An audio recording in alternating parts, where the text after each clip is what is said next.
Hello kids! To master the concept, we are going to practice decoding the words that have the concept short E. To decode the word, identify the concept, say the sound, go back to the beginning and sound out the letters, and say the word.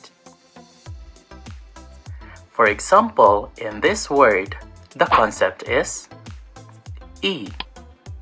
The sound is E. Sound out the letters E, D, and say the word red.